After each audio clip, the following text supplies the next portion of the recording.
Another cup of Maxwell House coffee, George? Sure. Pour me a cup, Gracie. You know Maxwell House is always good to the last drop. And that drop's good, too. Yes, it's Maxwell House Coffee Time, starring George Burns and Gracie Allen.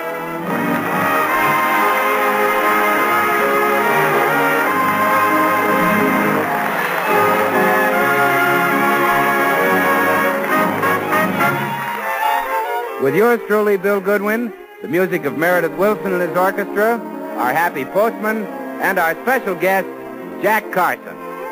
For your Thursday night comedy enjoyment, it's George and Gracie. And for your everyday coffee drinking enjoyment, it's Maxwell House. The coffee that gives you so much more for so little more, that is bought and enjoyed by more people than any other brand of coffee in the world. Yes, Maxwell House. Expertly blended and radiant roasted for rich, mellow, extra flavor. Maxwell House, the coffee that's always good to the last drop.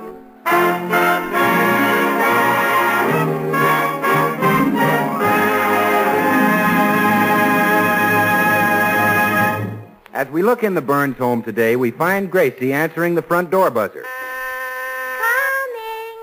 Coming. Good morning, Mrs. Burns. Here's your mail. Thank you, Mr. Postman. This is Halloween. Are you going around and knock on doors and frighten people? Oh, no, I haven't time for that. I'm going to make my husband George a movie star. I see. That way you can frighten a much larger audience. Oh, no, you don't understand, Mr. Postman. George is going to replace Clark Gable as the lead in The Hucksters. Are you still trying to prod your poor husband into that picture? Well, I certainly am. You see, The Hucksters is supposed to give you the lowdown on radio. Isn't George the perfect choice? Yes. I guess he's about as low down on radio as you can get. Well, it might interest you to know that I asked 1,000 people if they preferred Clark Gable or George Burns, and it came out even. Only 500 said they wanted Gable. Really? Yes. The other 500 said, who's George Burns? I still think you should forget it. Oh, not when I know I'm right. You just wait. Someday I'll say to you, Mr. Postman, George Burns has replaced Clark Gable. And on that same day, a red-skinned gentleman with horns and a tail will say to me, Mr. Postman, it's frozen over.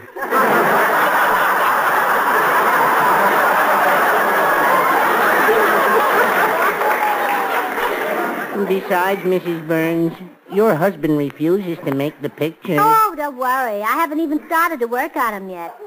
There's one way a wife can make her husband do anything. Flatter him. Yes, my wife does that. She flatters you? Oh, flatters. I thought you said flattens. I can't recall who said it. I know I never read it. I only know they tell me that love is rare. Well, here comes the little genius down to breakfast. You run along, Mr. Postman. I'll start the flattery. Oh, goodbye, Mrs. Burns. Remember, keep smiling.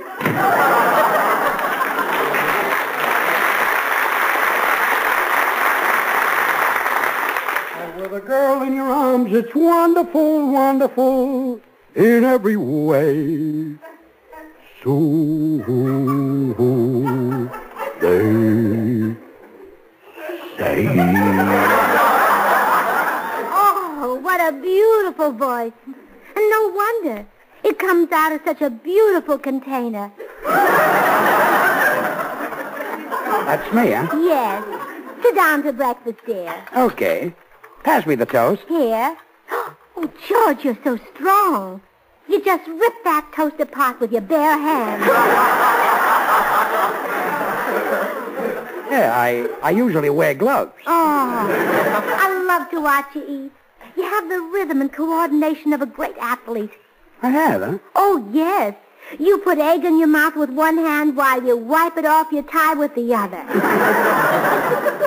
Must be a pleasure to watch. Oh, you are, darling. Being married to you is a perpetual joy. With you in the house, no sorrow, no sadness can touch me. I can always look at your little face and laugh.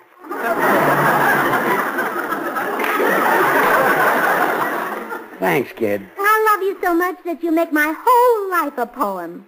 I do? How true. Think poetry just comes rolling out. Oh, fine. You're divine.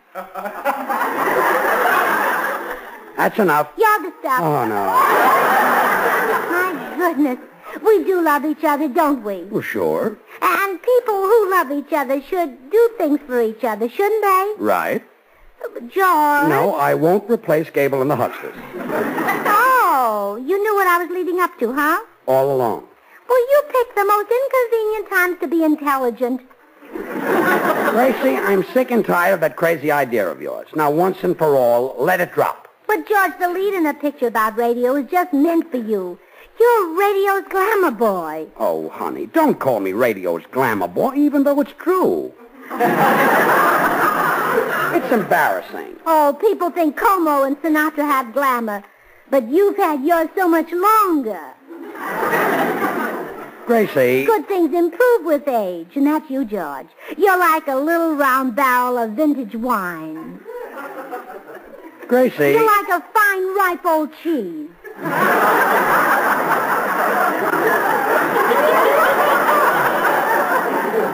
Gracie. You're like a priceless antique with curved legs and wide, handsome drawers. I've had enough of this silly nonsense. I'm going down to the cigar store. No, don't go, George. Stay with me and make my life a poem again. Oh, stop. You're the top. See, there it goes. Well, forget it. I'm leaving. You're leaving me grieving. Oh, no. Oh, we're rolling now. Goodbye, Gracie. You're driving me crazy. That's too bad. I've been had.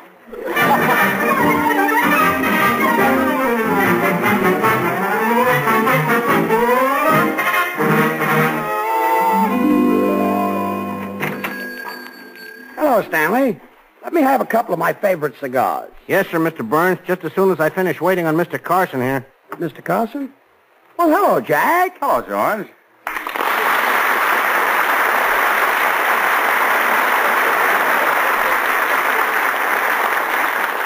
Let me buy you a cigar, George. No. I'll buy you one. 2 Perfecto Royale, Stanley. Here's your quarter. Thank you. Well, I'm going to enjoy this. Here's your 20 cents change.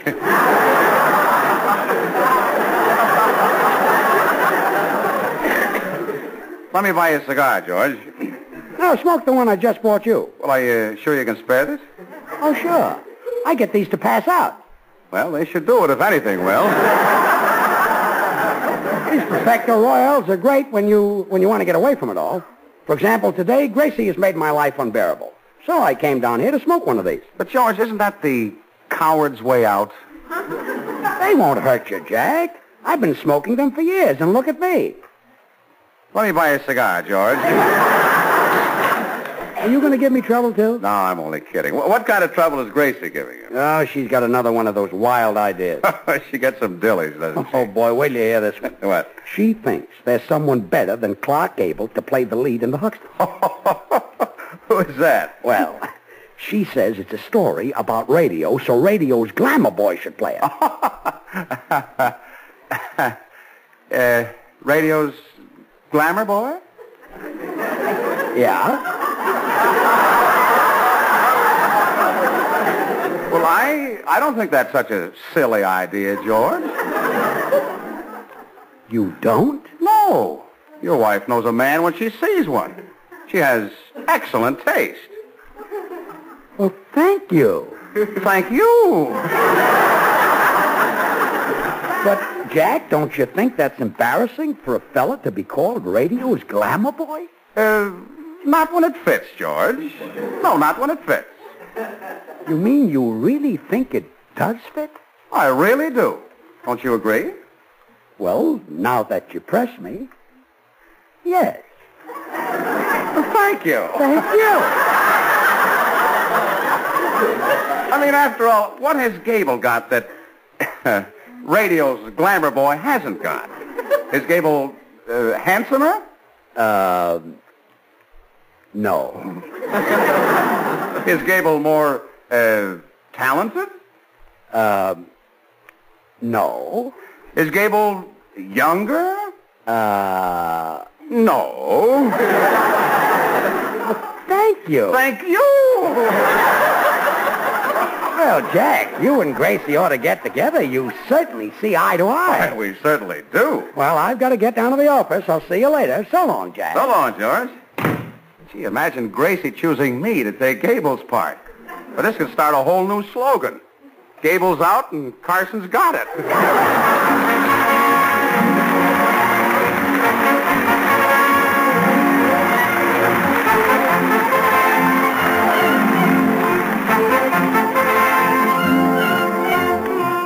Meredith, isn't that Wintergreen for President? That's a great tune and timely, too. That's right, Bill. Next Tuesday's Election Day in the good old USA. Yeah? Election Day. That's the People's Day when the ballot box comes in and the soapbox goes out. And the folks who did the listening rise to speak. It's a great day, Meredith. They'll be coming into town from the farmlands, lining up at dawn in the cities. The people do the talking then, and that's what makes Election Day such a vital and impressive part of the American scene. You know, in its own way, Maxwell House coffee belongs to the American scene, too. Here in America, over the years, the people have made coffee their favorite drink. And more people buy and enjoy Maxwell House than any other brand of coffee at any price. Flavor explains this nationwide preference, of course. The rich, full-bodied Maxwell House flavor that results from the masterful blending of these choice, Highland-grown Latin American coffees. Manizales from Elonis. Medellins for richness.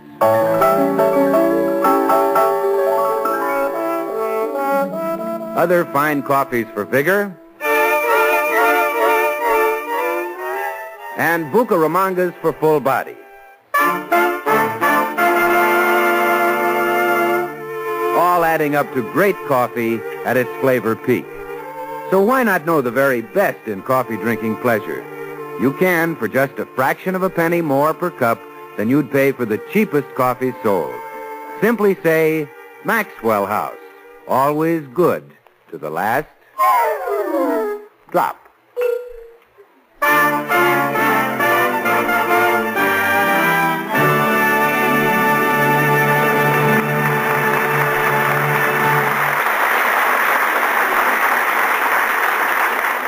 Now we find Jack Carson arriving at the Burns home under the impression that Gracie wants him to replace Clark Gable in the Hucksters. I think I'll show Gracie just how close to Clark Gable I really am. I'll do my famous Gable imitation for her. Yes? Well, Jack Carson, hello. Hello, baby.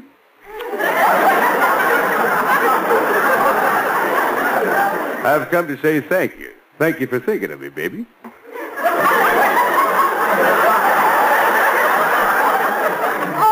Poor boy, you've caught a cold. No, Gracie, I'm doing an imitation. Now, listen. Hello, baby. Who do you think I'm imitating, baby? Now I get it. Oh, that's a remarkable imitation. Thank you. You sound exactly like Charles Boyer. Boyer? No. Perhaps I can get it better across with this speech. Scarlett, I'm going to take those mules back to the Confederate Army. No, don't tell me. Dennis Day.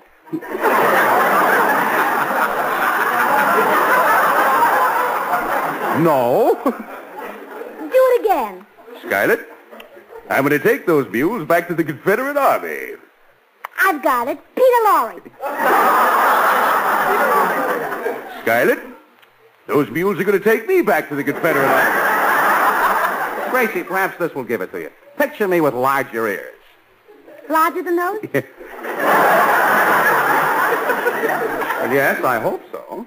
Larger ears. Oh, I've got it, Lassie.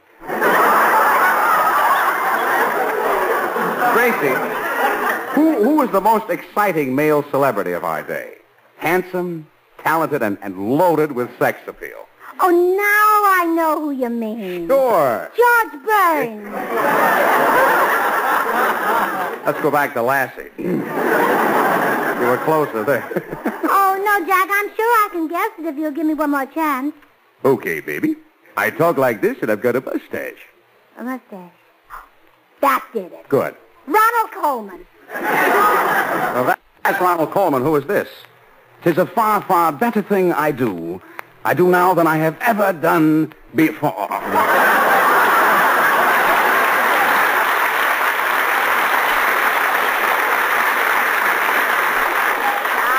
That one's easy. Clark Gable.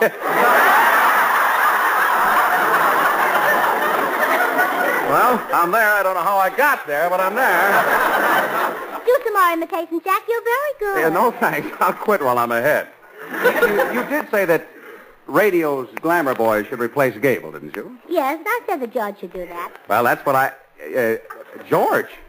George Burns? Yes. George Burns is radio's glamour boy? Can you name anyone more glamorous? Would you like them grouped according to networks?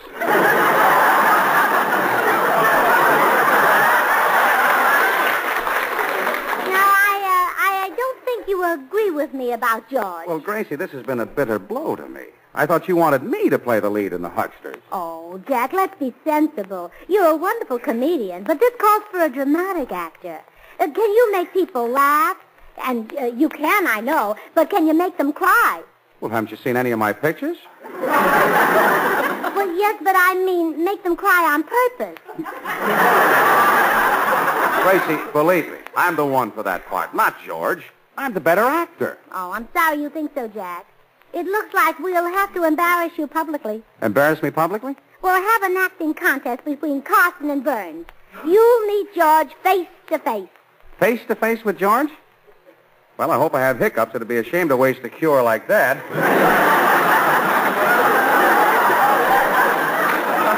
Well, Jack, be here at 4 o'clock. I'll have the script ready. And then we'll decide who should replace Gable. Okay, goodbye, Scarlett. I'll be back for the acting contest at 4. Now I know who you're imitating. You do? Sure, the Mad Russian. How do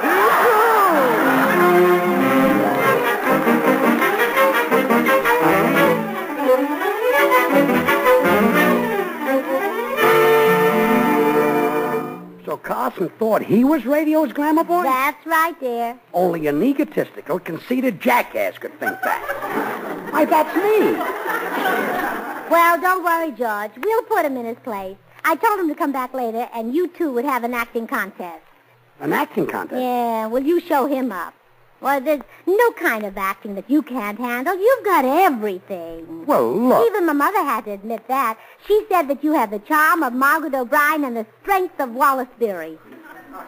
Well, that's... Or did she say that you had the charm of Wallace Beery and the strength of Margaret O'Brien? Never mind what she said. There'll be no acting contest with Carson. But, George... Granted, I'm a pretty fair actor, but Carson's good, too. You're better.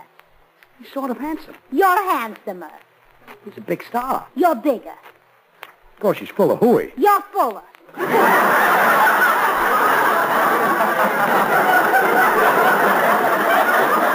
Stop defending me. There'll be no acting contest with Carson. All right, if you're willing to surrender, so am I. I won't even tell you how Jack insulted you. He insulted me? Yeah, but it doesn't matter. The contest is off. What'd he say? Oh, there's no use asking me, George. My lips are sealed. You could beat me, and I'd never tell you that he called you a fat little monster. Oh, he did he? And wild horses couldn't drag out of me the other dreadful name he called you. Why, that repulsive knucklehead. Darn it, you guessed it. Well, that does it. The contest is on. Wait till I hit Carson with that big dramatic speech from The Miser's Dream. And here, under this ragged coat deep in my heart, these words shall remain and last there until the last minute of my life. That honesty is the best policy. Oh, back to Volvo, Back to Volvo. Carson. To the tower, Back to the there, the tower.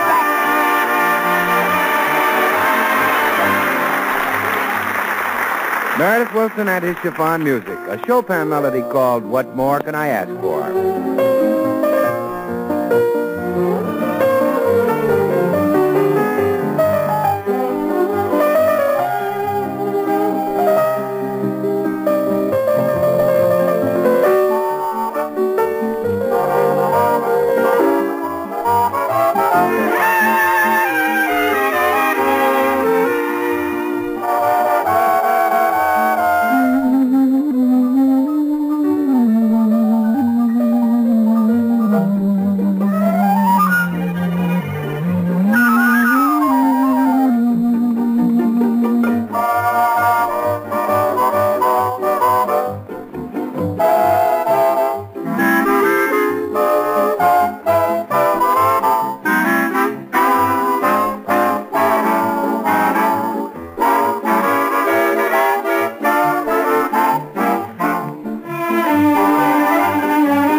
Gracie, do we have to go through with this acting contest? Getting cold feet, Carson? No, I'm not getting cold feet. I still think I can act rings around you. Oh, yeah? Let's see you register a few emotions. Okay, name them. Joy. Anger. Surprise. Grief. Well? So much for amateur night. Now, let's hear from a professional. George, register joy. Oh. Anger. Oh. Surprise. Oh. Grief. Oh. And Carson thinks he can act.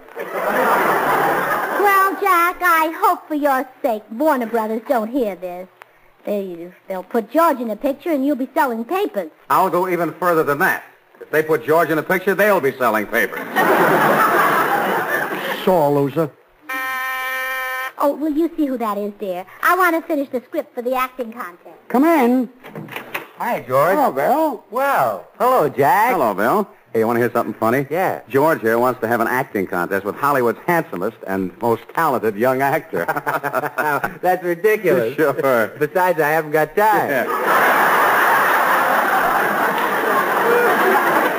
Bill, you're a little confused. I said young actor. That's me. Well, I'm still confused, Jack. You also said talented. You think you're talented? Well, I don't like to brag, but I have been referred to as another Sonny Tufts. At your age, it should be Daddy Tufts. Bill, have you seen me on the screen? Yes, Jack. I caught your love scene in that mystery picture, Two Guys from Milwaukee. What do you mean, mystery picture? You got the girl. Here's a switch. The hams are carving each other. Let's face it, Jack. You can't do love scenes. Oh, no? Listen, Bill. You're beautiful. You have eyes like stars, lips like rubies. Well, I know I have, but you still can't do love scenes. Jack, those corny lines, lips like ruby. Well, what would you say? Well, I'd say lips like Maxwell House coffee. Here it comes. Lips like Maxwell House coffee. Everyone's lips like Maxwell House coffee. I know it. It's so delicious, Jack. In fact, Maxwell House is the very best in coffee drinking pleasure. Yet it costs but a fraction of a penny more per cup than the cheapest coffee sold. And, of course, you'd never say eyes like stars. Oh, no, I would say... I know. Eyes like Maxwell House coffee. You does? I'm mighty fond of it, too. Yuck, yuck, yuck. You see, the careful selection and blending of choice Latin American coffees plus radiant roasting give Maxwell House that famous flavor. In fact, it's so wonderful that it's bought by more people than any other brand of coffee at any price. So, insist on Maxwell House, Jack. Always good to the last drop. You know, Bill? Yes? You're really very clever. They should give you a big publicity campaign. Yeah? You know that slogan you see everywhere? The year of the yearling? Yeah? Well, you're even bigger than that. Really? You should be billed as the scent of the century.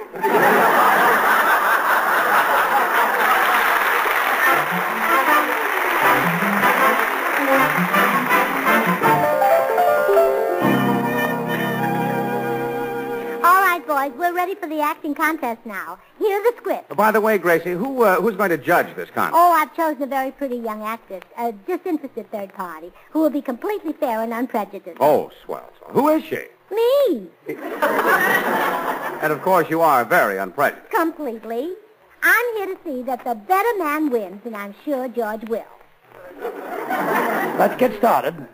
What parts do we play? Well, there are two male roles. One is Napoleon Bonaparte, the brilliant and dashing Emperor of France, and the other is Pierre, a poor, common French soldier. Well, I want to show you that I'm completely fair and unbiased, too. I'll take the part of Napoleon. Oh, he has some wonderful lines, Jack. You see, Napoleon comes home from the battle and finds me, Josephine, with Pierre. Mm-hmm. He flies into a towering rage and cries, "Oh, Josephine, you have made me so less miserable." Oh, Josephine, you have made me so less miserables? Mm-hmm. Why, you speak French as well as I do. Yes.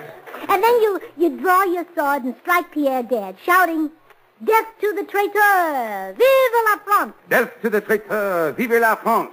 Say, these are great lines. Let's get started. Well, here are your scripts, boys. Now, you knock at the door, Jack, and we'll start your big speech. Okay, here we go.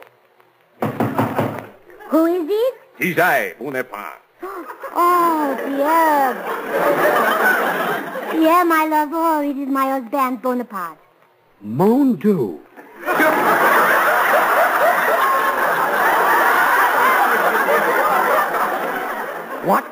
What will he say? He will say, oh, Josephine, you have made me so less miserable.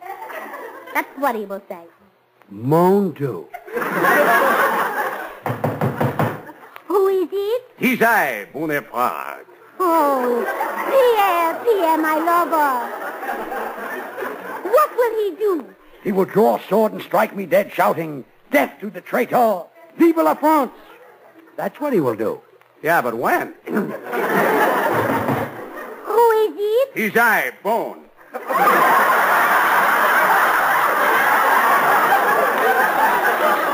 Bone? Yeah, it looks like I haven't got a part.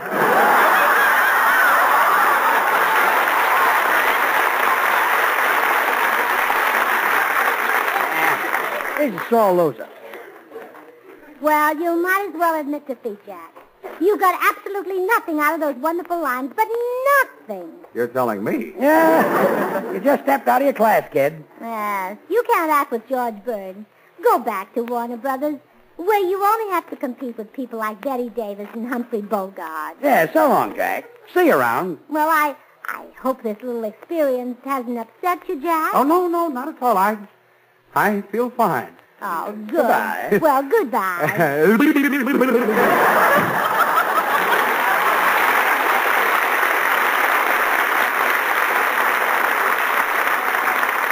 Well, George, at least we cured Jack of giving imitations. When he left, he was really himself. That he was.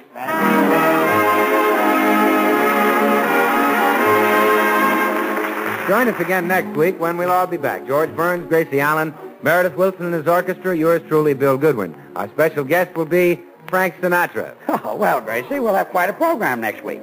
Frank Sinatra's going to drop over. Yeah, well, don't worry. I'll help you pick him up. Good night, folks.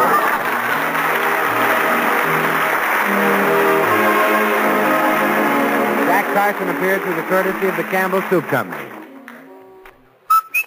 Get Bird's Eye. Get Bird's Eye spinach. Dewy, fresh, and delicious as spinach you pick in your own garden. No work. It's whistle clean, all washed and trimmed for you. And it's thrifty, too, because there's no waste.